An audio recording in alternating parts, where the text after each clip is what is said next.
What is your purpose as a coach?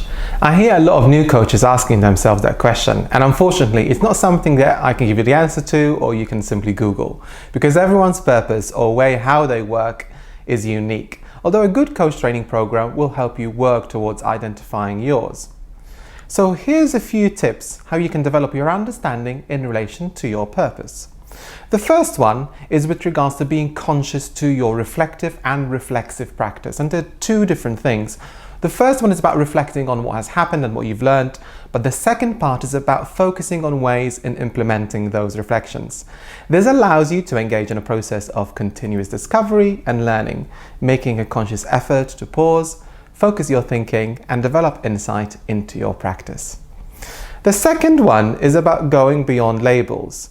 I mean, we hear coaches calling themselves as executive coaches or career coaches, for example, and that's okay and it's useful, particularly from a marketing and branding point of view, but it doesn't necessarily answer the question around how do you coach and what your purpose is.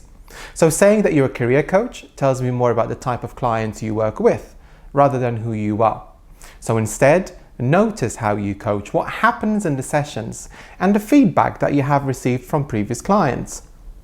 The next tip is about your values and tapping into them, acknowledging what is important to you and aligning your work to your values, because by developing a practice that is true to yourself and what matters to you, you'll gain a deeper understanding in relation to why you do what you do.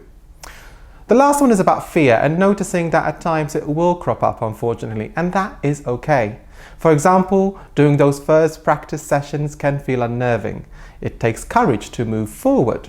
There's a process of discovery. But instead of immediately working on pushing those moments of fear away, notice how you're feeling, and similar to the first point, be reflective and reflexive about it. Ask yourself, is what I do in support of my values, even though I might feel this fear? And this is something that we also cover on our diploma, a concept that is borrowed from acceptance commitment therapy. Focusing on our actions being in service to our values, even though those actions might feel a bit daunting at first.